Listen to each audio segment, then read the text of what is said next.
Welcome back to Old School Sports and our Out of the Park Baseball 25 series, Can We Save the Oakland A's?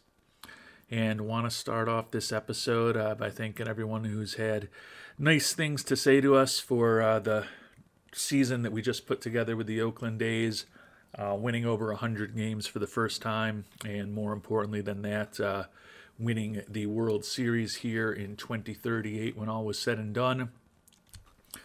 The best laid plans don't always work out the way you want them to in life or in OOTP. But this year things worked out the way we drew them up. And fortunately, we not only got the first 100-win season, not only got our second division title with the A's, but we did end up winning our third World Series title in the last 10 seasons with this franchise. Last time around, we took a look at our Major League roster and started talking through our plans for the upcoming offseason that begins today. Thanks to those of you who have also shared some thoughts on how we should proceed this offseason. I tend to think there's not going to be a lot of significant moves, but you never know.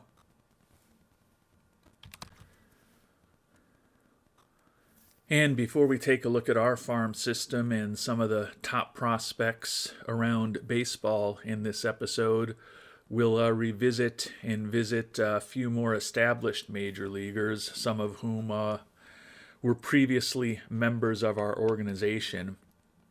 Starting pitcher Andres Rojas, the outstanding knuckleballer, tied for the National League lead with 19 wins this year. 19-9 record, a 3 ERA, and a 6.1 WAR.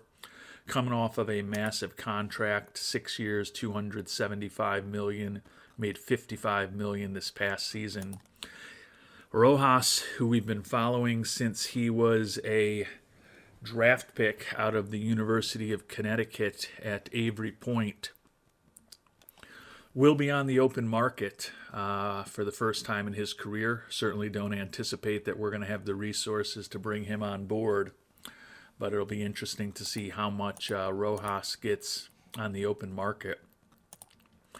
Joe Lewin is a guy that we drafted high, traded away for a rental several years ago at this point, back in 2032, 6.5 years ago. And he's turned into a good, solid major league pitcher for the Phillies. 11-13 with a 3.45 ERA and a 5.7 WAR this year. The deal that brought us Brian Ramos and a couple of other players, as well as a lot of cash, certainly is not going to go down as one of the better ones in our history here in Oakland. In fact, if we take a quick look at our decision history, and since I think it was just last season that we did a deep dive on this, I won't go through a deep dive again. But that trade of Lewin, Valera, and Rhodes to the Phillies for Ramos and others is the worst trade we've ever had, at least in terms of WAR. Lost 18.4 WAR, if I could get the words out, in that transaction. Interestingly, our other rental of Brian Ramos, which happened a year later, lost 10.4 WAR in that. That was also one of the worst deals that we've historically made with this team. So making trades to rent Brian Ramos over the years have not worked well out for us over the long term. Back to some other former players in our organization. Tim Killeen is a relief pitcher for the Mariners now that we traded away just about 2 years ago. 2 years ago tomorrow. He's been a pretty solid reliever for Seattle over the last couple of years. 5-6 record with 13 saves and 4 holds this year. 3.86 ERA. Basically just a replacement level guy this year after being about a win above replacement a year ago. My thought when we dealt him, we didn't think he was going to turn into a superstar. He certainly has not. the deal that we gave him up was really that salary dump of Levi Sterling. And you can see Sterling here is a free agent now, so I think they must have bought him out because I believe he had several years left.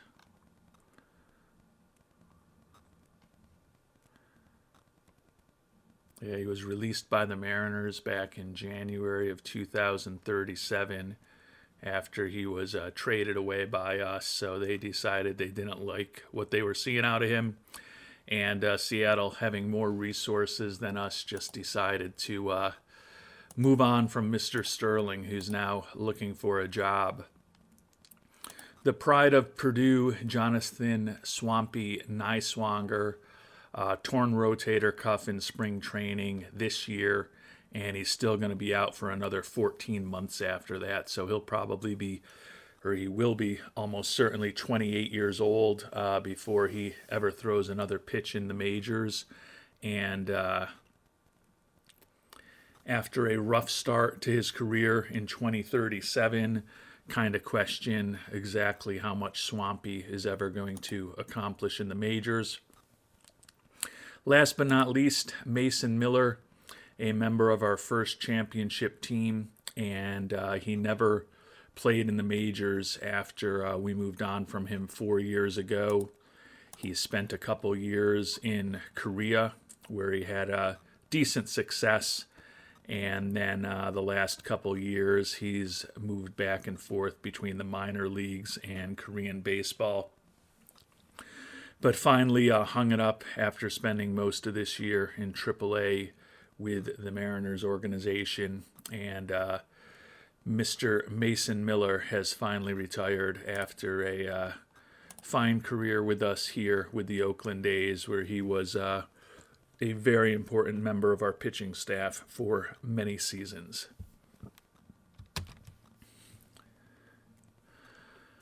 Turning to some of our former players, Byron Brain, the slugging catcher who struggles to make contact, had probably the best home run season of his major league career, hitting 36 homers for Miami this year in 141 games.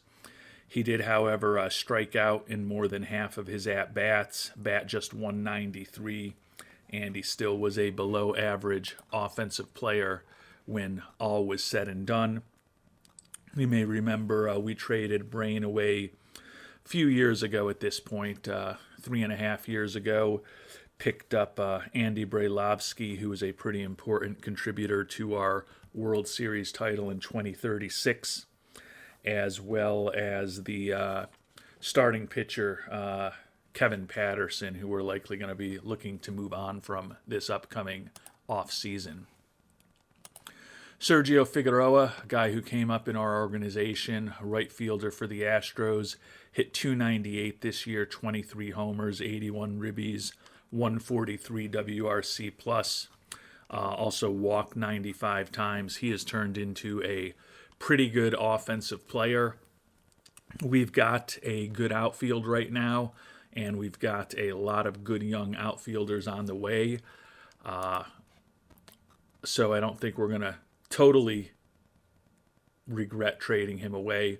But Figueroa was a cornerstone of that second trade that we just talked about when we picked up Ryan Ramos as a rental for the second time. And clearly, when we look at the WAR on that trade, hasn't worked out for us over the long term either. Bertrand Albrighton is a guy who we just faced off against in the ALCS. Was once one of the top prospects in our organization, basically a 4A guy at this point.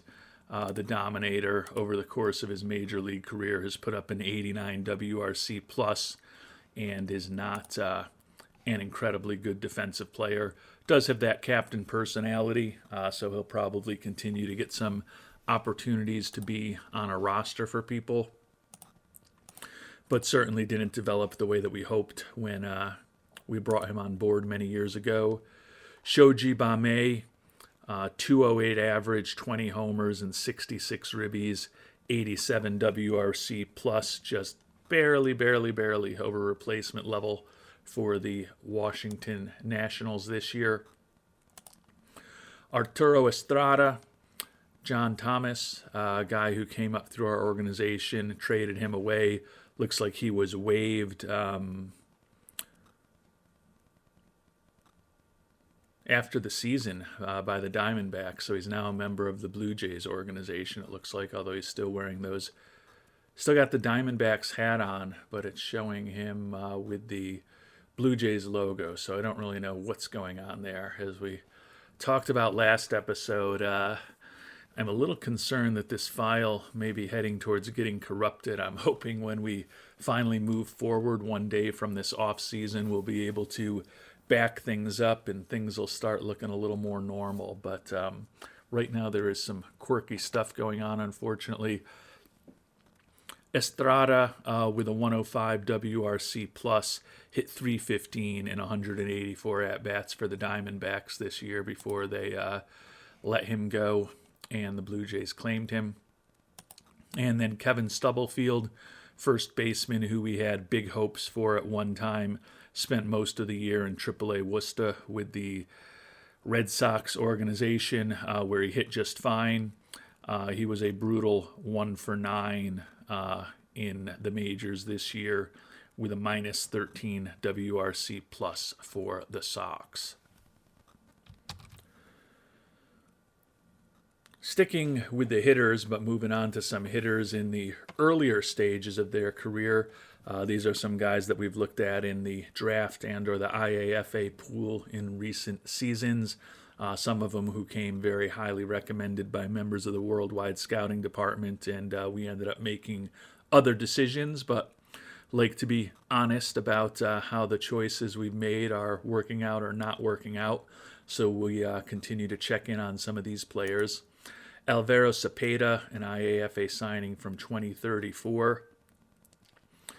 Put up a 146 WRC plus for Cleveland this season, 2 years ago, sorry. Problem is he did it in only 14 at-bats when they finally brought him up, quickly ruptured his MCL, missed the entire 2038 season. Looks like he should be ready for spring training next year. We'll see what the 22-year-old ends up doing. His personality was a big issue and reason why we weren't all that serious players for him. Still looks like if he reaches his full potential, he could be a pretty interesting hitter. Butch Wall, 24-year-old who was the 24th overall pick back in 2033. That bad contact with horrible strikeout rating got us off of Butch Wall. I know some members of the Worldwide Scouting Department are more tolerant of that profile than I am, and were intrigued by his home run power. Hit 232 with 182 strikeouts this year in high A ball. That kind of illustrates the concerns I brought up. But he did have 31 homers and 84 ribbies in 380 at-bats, which kind of addresses the strengths that those of you who are more optimistic about him highlighted. That being said, he's a 24-year-old at this point who's only in high A ball. So moving on from him, I still will argue was the right decision. Sawyer Wenda, left fielder who was picked 34th overall in 2034. Split the year between A ball and AAA. Not surprisingly, at the age of 22, pretty good in A ball. Not great in AAA, hitting just 217 with no home runs and 1 ribby and 46 at-bats. Wenda, at this point, does not look like he's going to be a particularly special player, in my opinion. Cameron Rhodes is a guy we thought seriously about in the draft in 2036. Did make his major league debut this year for the Rockies. Hit just a .148 in 128 at-bats. Still has a profile that indicates he could be a pretty useful major league player. He spent the other rest of this season on 2 of their rookie league teams and in high A ball. Why they thought he was ready for the major leagues is confusing to me, at least based on the scouting report that we have. still think that the 20-year-old has potential to grow into a pretty good player if the Rockies don't ruin him first. Greg Grace, 23-year-old that was picked 28th overall just a year ago in the draft out of Florida State. Split the year between rookie ball and A ball. Was not particularly effective at either level, but actually did better in rookie ball or in A ball, where he had 9 homers and 224 at bats. The Florida State product is now 23 years old, recovering from a broken bone in his elbow. Still looks like he could be a pretty good offensive player, but I don't think he looks like Mr. Magnificent is going to really be a magnificent or special player when all is said and done. Alexis Campos, right fielder who was an international amateur free agent this year.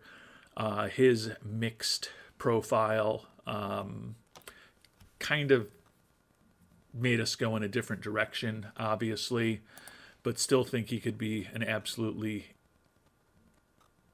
great contact hitter, knocking extra base hits all over the field when you look at his contact, his gap power, and his speed.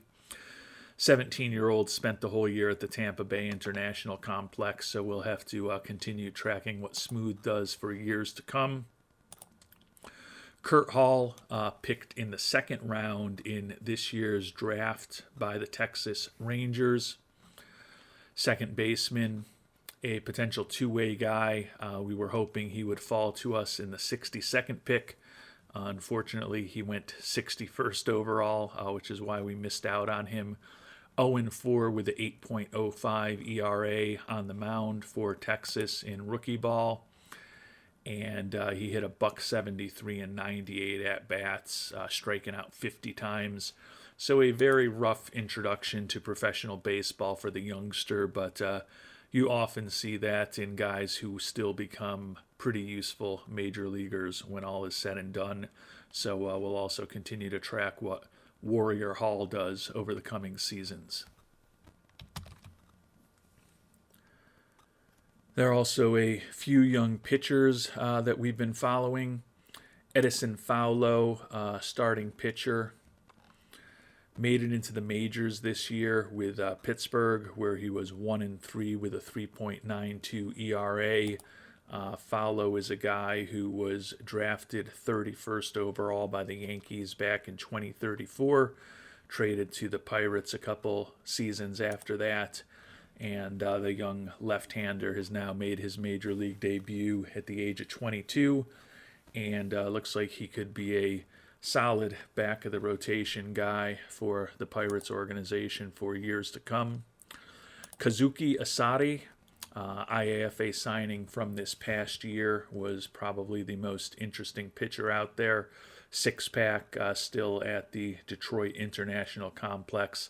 Has not actually started playing in any games yet, but still has a profile that suggests he could be a pretty interesting pitcher if he reaches his full potential, given that low work ethic is one of 3 negative personality traits that he has. Our concern was whether he would ultimately reach that full potential. We've already talked about the two-way guy, Kurt Hall. Josh Kiesler, starting pitcher with just awful control that scared me off from him in the 5th round, although admittedly I may have considered him in a later round. 6-5 record with 7 saves this year in rookie ball for the San Francisco organization. Did strike out 70 in 50 innings, but he did also walk 37. I don't think the stuff is going to be good enough to justify the lack of control that we think Kiesler is going to have, and am pretty optimistic that he is ultimately not going to be a particularly successful major league pitcher. And we'll now turn our attention from a player not in our organization that we think doesn't have great potential to our top prospects, and we hope most of these players will ultimately reach their full potential. The organization has slipped a little bit since the end of the season, or I guess more accurately, since we checked in late last year to be ranked fourth overall. We do have 10 top 100 prospects, so a little surprising with such a deep farm system that we're ranked as low as fourth, but pretty happy with the way the farm system has really started to provide players for us over the past several seasons, and now at this point, hopefully, we'll be providing a pretty good pipeline of players for years to come. Starting out with those top 10 prospects that we do have, the highest rated shortstop Juan Pimentel, IAFA signing from 2033. The 23-year-old, or soon to be 23-year-old, number 18 prospect in baseball, and he looks like a guy who could be helping us in the majors in the not too distant future. Durable, solid glove, good speed, good bunter, and we think he's going to have a pretty interesting bat when all is said and done, although the eye has always been his biggest negative potential trait.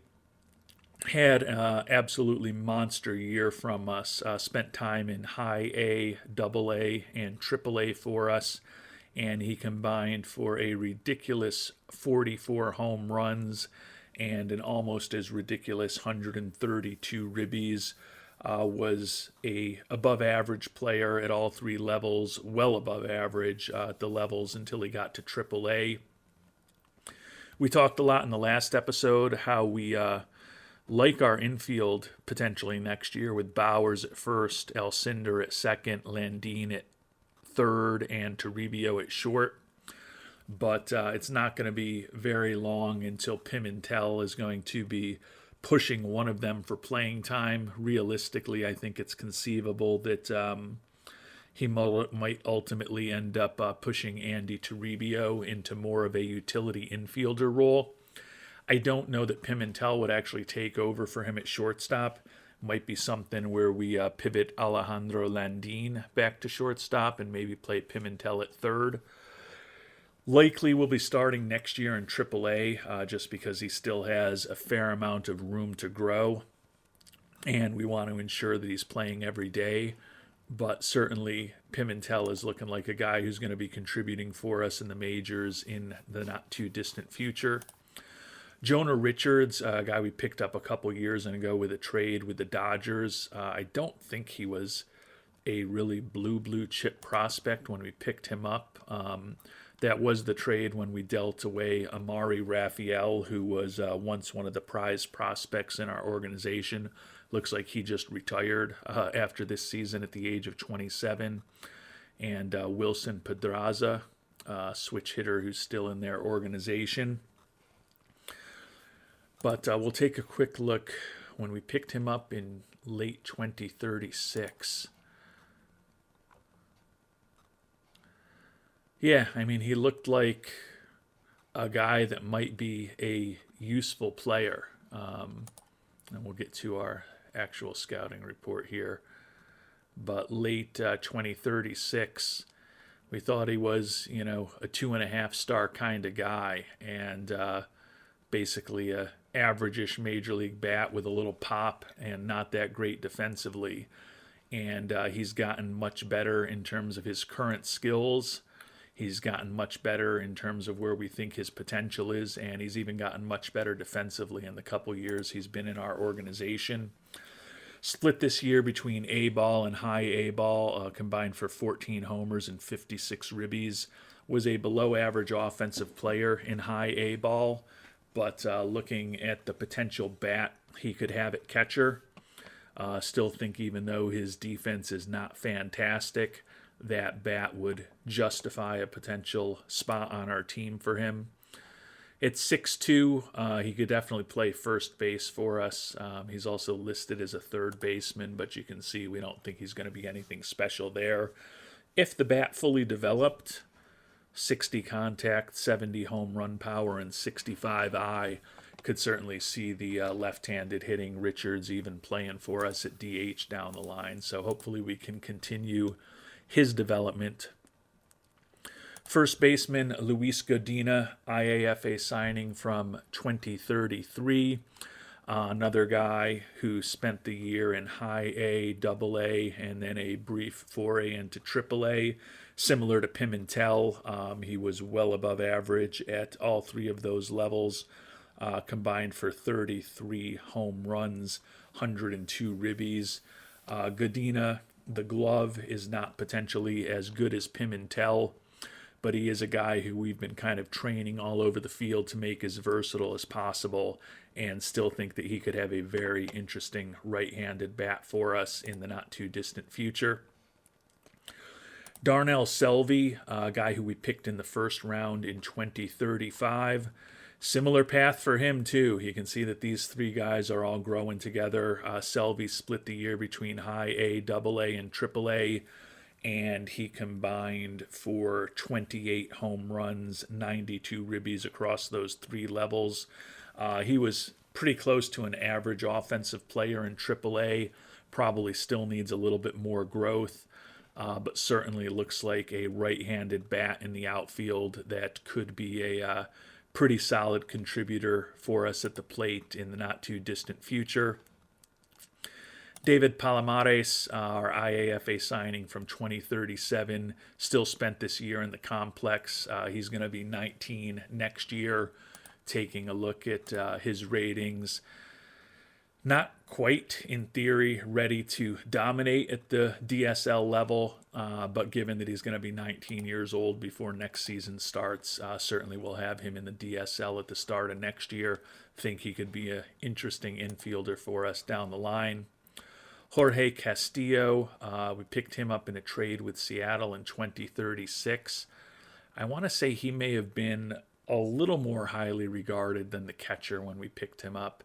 Picked him up in the summer of 2036. Take a look back at the scouting reports that we've had over time. Actually, he's a guy who we kind of have gotten lucky with it as well. Definitely has a higher ceiling now than we thought he did when we picked him up. Not quite the same talent change randomness going in our favor with Castillo as we've seen with the catcher, Richards. But still think he could be a pretty interesting major league player. Solid glove, decent speed, and we think the bat could be solid. Spent the whole year in A-ball after a partial season in A-ball a year ago. Only hit .217, only a 104 WRC plus, but he'll be turning 22 early next year. And after spending the better part of the last two seasons in A-ball, certainly will promote him to high A next year. Jacoby Manelli was our top IAFA target this past year. The 17-year-old spent the entire year at the complex.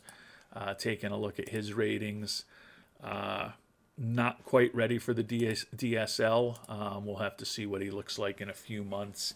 It's conceivable that we could have him up in the DSL with Palomares, but it's also conceivable we could give him another year of seasoning before we get his clock ticking. Into some starting pitchers now, which is good because we've been talking about a bunch of position players for our top 7 prospects, but the final 3 of our top 100 prospects are pitchers. Ernesto Comunez, IAFA signing from 2035, split the year between high A and double A, where he combined to go 9-3, 4 WAR for him across the 2 levels. Looks like he could be a pretty solid major league pitcher for us. Ground ball tendencies, throws in the mid to high 90s, excellent stamina, pretty good at holding on runners, great personality traits. The negatives are that he's fragile, and we don't necessarily think his stuff is going to be incredible, but if he comes close to reaching his full potential, definitely looks like someone who could be a very interesting major league pitcher for us for hopefully many years to come. Another 20-year-old, Jesus Ramos, was an 8th round pick in 2036, and he split this year between rookie ball, A ball, and high A, combined for a 5-3 record across the 3 levels. But he was a Very good pitcher at every level with 83, 89, and 45 FIP minuses respectively at those three levels. Guy who the control seems like it's always going to be a potential issue, but he is making a little bit of progress trying to develop that third or fourth pitch with the knuckle curve and the changeup. Still think his stuff and movement could be above average. Throws in the mid to high 90s. Always going to worry about his control, but for an 8th round pick to still be looking like a guy who could be a pretty useful major leaguer, that's good to see. And the guy who's closest of all, and a guy that we're probably going to need to put on the roster before the Rule 5 draft this year, actually I know we're going to need to put him on the roster before the Rule 5 draft, is Federico Arriola. Picked him in the 2nd round back in 2034. Another guy who was on that train from high A ball to double A to triple A with us this year. He combined for a 12-5 record across the three levels. Pretty dominant at both A and double A. Struggled in triple A for us, admittedly, with a 5.30 ERA over 56 innings pitched. Looks like he could be a pretty interesting starter for us, though. Not necessarily a top of the rotation guy, but certainly has a profile that indicates he could be a useful 3rd, 4th, 5th starter for us. So don't know that we have our next future ace with Comunez, Ramos, or Arriola, but feel pretty confident that we could have some guys contributing in the majors for us. Speaking of guys who could contribute in the majors for us, we talked last episode about how we've made a long-term contract offer to Mike Blumenshine, the 1st round pick in 2036 out of Brown. Made his major league debut for us this year. He was only in Double A and Triple A this year. Was not particularly good at Triple A, but he did do well for us in the majors. And we think that if he reaches his full potential, he could be a bit better than the three guys that we just talked about. No guarantees that he's going to do it, but he's certainly the furthest along at this point. 2nd baseman Chris Crook, 19th round pick from 2035, who is just by force of will started turning himself into a highly regarded prospect. You can see we haven't invested a ton in him. We kept him in high A ball this entire year, where he was pretty dominant with a 178 WRC plus. Doesn't honestly have a profile that makes me think he's going to be a big-time member of our future. He's going to be turning 25 before this upcoming season. Don't like him defensively. Speed is mediocre. Could potentially have an interesting bat, and is a left-handed hitting infielder. That's interesting. The problem is that the defense is just so pitiful, and he's also not really set to be an outfielder either. And in a best-case scenario, to me, the bat isn't what you'd want at DH. Certainly have been very pleased with his development for a college player that we picked just for organizational depth out of the 19th round a few years ago. But I could see ourselves using Mr. Crook as trade bait if other teams value him more highly than we do. Coy Simmons was our 1st round pick out of Southern Mississippi this past year, and we're hoping that the 21-year-old outfielder would get his career off to a really good start and we'd be able to promote him into A-ball. Unfortunately, he kind of stunk in rookie ball, hitting just a $147 in 136 at-bats. Taking a look at his ratings, he should have been better than that in rookie ball, and he looks like he's close to being ready for A-ball. My hunch is that he'll probably start next year for us in A-ball. Kind of just feel like we got to test him at this point. He's going to be 22 years old before next season begins, and don't necessarily want a guy at that age lingering in the minors for 3 or 4 years before we get a chance to test him at the major league level. So those are the top 13 prospects in our organization. You can see there's a lot of others who are listed. I'll highlight just a couple of them. Joe Harmon is a guy who we picked in the second round back in 2032. The 24-year-old had some injury issues this year. He did make his major league debut as a September call-up a season ago for us. Hit 338 this year in AAA over only 204 at-bats. We like his personality, we like his glove, we like his speed, and we like his bat, although we don't love it. But he's fragile physically, and he is a guy that other teams seem pretty interested in.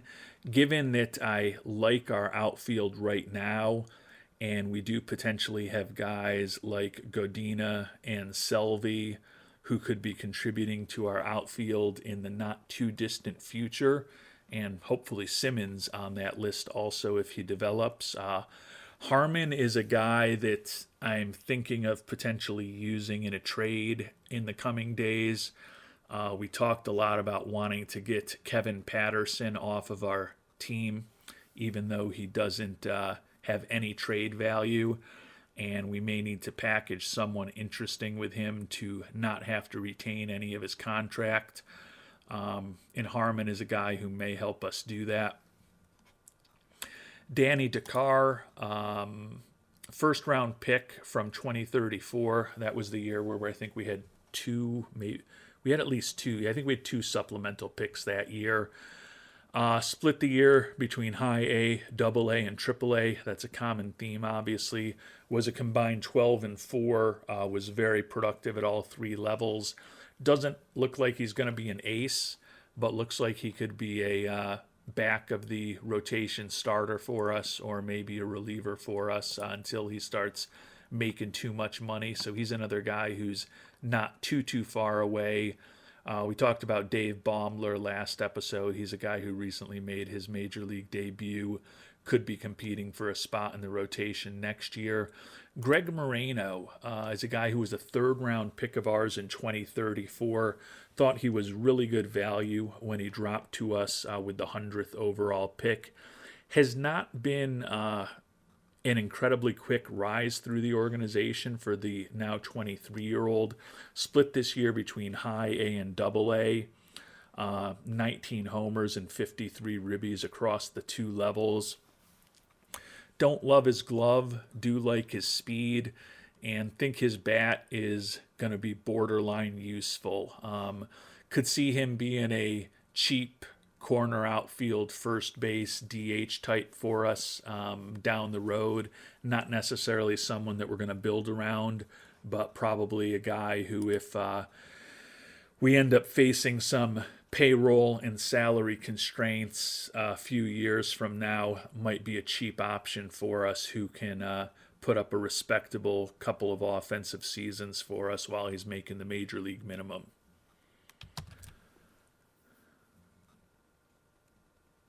And before we finish off the episode, we'll take a quick look at our initial thoughts for what we're going to do in the development lab. We still haven't cast anything in stone by starting to move forward this offseason, but you'll see we've got a combination of some of the young prospects that we talked about and some of the important players on our major league team teed up to hopefully make some progress in the development lab this year. Pimentel, the top prospect in our organization, going to work on his contact. Our excellent young closer, Chuck Huntley, going to try to improve his endurance. He only has 25 stamina and is really just a one-inning guy.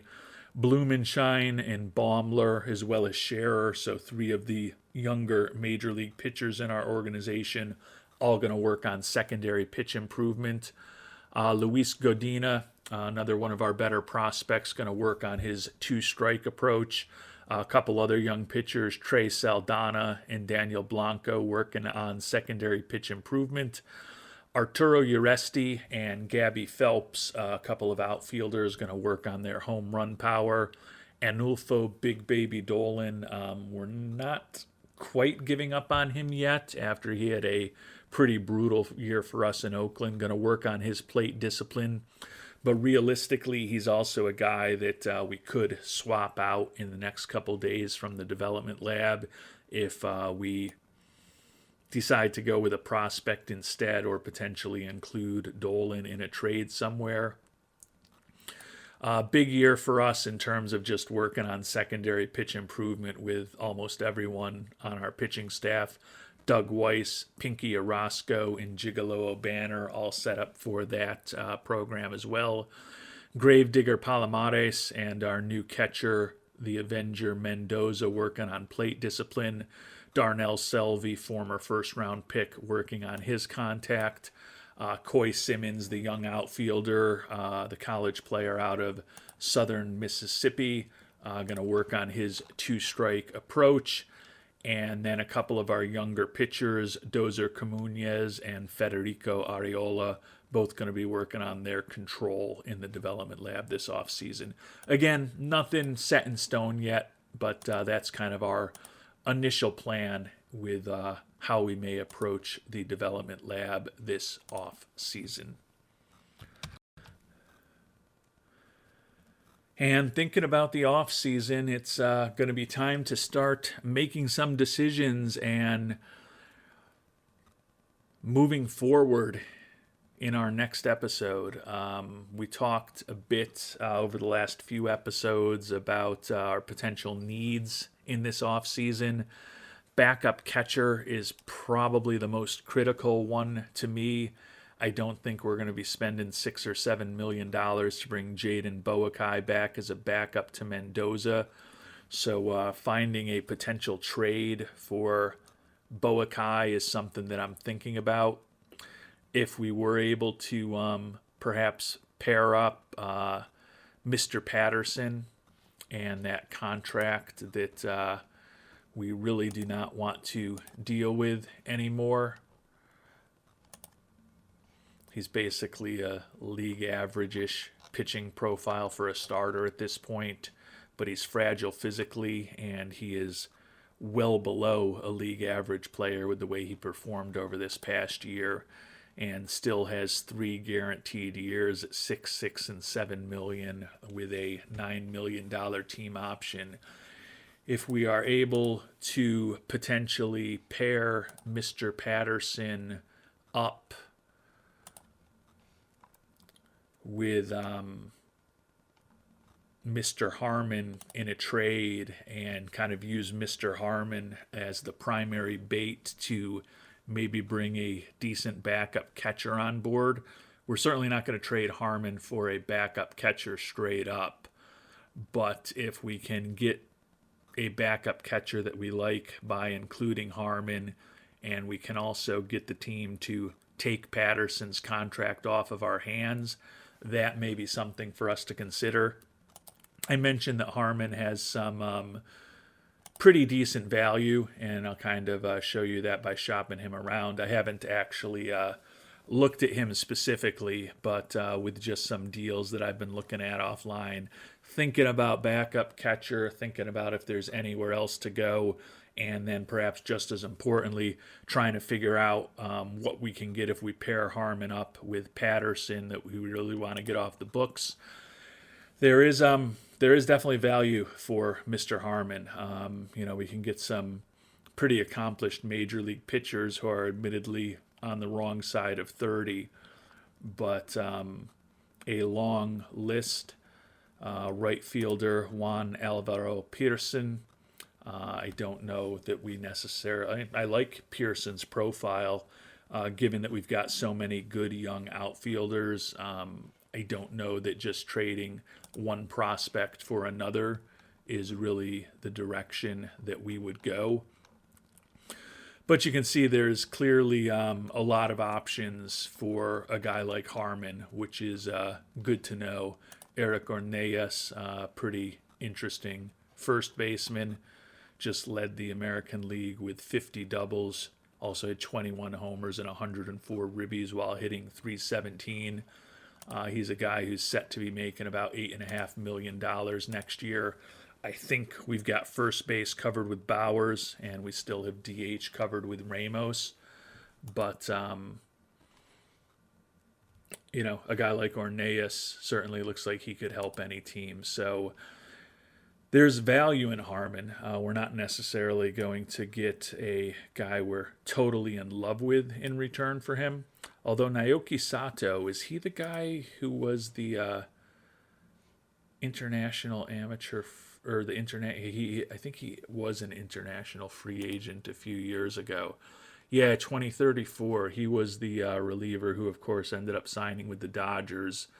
193 saves in his 5 years there. Four-time All-Star. Penguin Sato, who looks like he's still arbitration eligible. He's going to make almost $34 million as a closer next year. Whew, that is insane. Clearly a really good profile and a good pitcher, but if I had a guy like him, I probably would be using him in the stopper role. He's not even averaging 60 innings a year for the Dodgers, and they're about to pay him well over $30 million. Must be nice to have that kind of money, but we could pick up Sato in the trade. Gilberto Casado, torn rotator cuff, 36 years old. Certainly not a guy that we'd go after, but the point is that Harmon does have some value, given that I like our outfield right now with Alanis in left, Ortega in center, Uresti in right, and Palomares on the bench. And I also need to factor into account that we've also got guys like Sam Gentile and Danny Phelps in the mix for the next few seasons with some option years between those guys. I feel like Harmon is a guy that we can, again, maybe use as bait to help get that Patterson contract off the books. It's just a matter of exactly what we're going to be able to get in return if we do pursue something along those lines. So we may have some answers for you by the next time we check in, as often happens at the start of the off season. I may have simmed ahead a couple of days by the next time we check in. Not expecting anything revolutionary besides backup catcher. Backup infielder is a position where maybe we could do something, but I really feel like it's going to be more addition by subtraction when we think about our 40-man roster this year, because we've just got a lot of talent on this team right now, and I don't know that we've got spots for everybody. I talked about the 4 starting infielders that I really like. We've got Anulfo Dolan, Steve Allison, Alden McFadden, and Rodney Mesidor. 4 guys that we like right now, already just competing for 2 backup infield spots. So if we can generate some trade value with players like that, that may be a way for us to potentially bring on a backup catcher as well. So a lot to think about. Always helpful to hear what you're thinking for those of you who want to share some scouting reports and insights with me. Hope you enjoyed the review of some of our former players, the review of some of the top prospects that we ended up missing out on in the past, as well as the review of the prospects in our own organization. Until our next episode, thanks so much for watching, and hope you have a great day.